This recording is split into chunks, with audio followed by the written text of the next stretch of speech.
Hi, everybody. It's Tony Caridi with an NCAA tournament preview presented by Encova Insurance, encircling you with coverage. Well, here we are, Indianapolis, and yes, it is a unique NCAA basketball tournament. You would think that the city would be abuzz, and there is some movement, but obviously there will be much smaller crowds watching these events. But the big picture is we're playing basketball. And in this game, Bob Huggins will go after his 900th win as WVU takes on the Eagles of Morehead State. Just the fourth ever meeting between the two schools, which is kind of interesting considering that geographically we're not all that far apart. But these two teams come into this tournament obviously feeling very good about themselves. For Morehead State, they had a fantastic year in the Ohio Valley Conference, and they have made their mark on the defensive side. Consider this, that they're allowing only 63 points per game, which is 26th best in the country.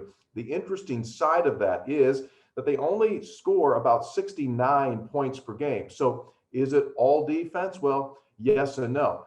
They take their time with their offensive possessions, which will limit the possessions for the opposing team, and in this case tonight for West Virginia. You have probably heard in the build-up to this game a lot about their freshman, Janai Broome, and rightfully so. Big kid, 6'10", 235 pounds, averaged almost a double-double this season, so he's kind of like their Derek Culver. But there's a lot more to this team, and when you start to take a look at some of their specific sizes, you'll see why they have been really good defensively. They've got big guards.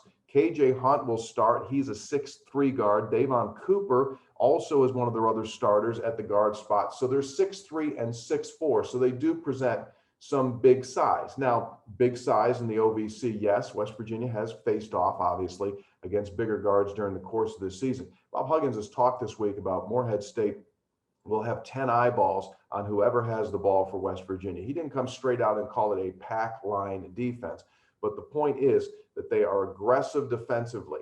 The key here is whether or not West Virginia, as you know, makes shots. If Bob Huggins has said that once, he said it 500 times a season, we've got to make shots. Well, opposing teams have not made shots well against Morehead State from three-point distance.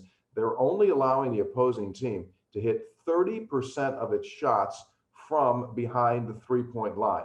So therein lies the rub, therein lies the difference.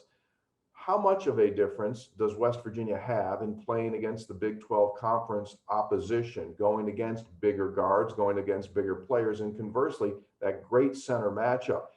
Broome against Derek Culver. Who gets the best of that? Who stays away from foul trouble? All of these factors will come into this game. One thing that we can state for sure is that both teams waiting all day long and playing in the very last game of this day near 10 o'clock start time.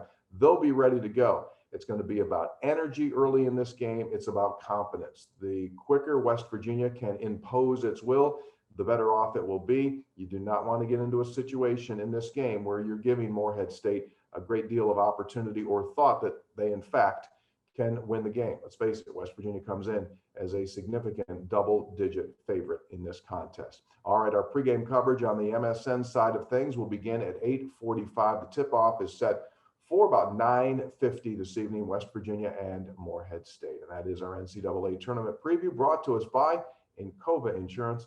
Thanks for being with us.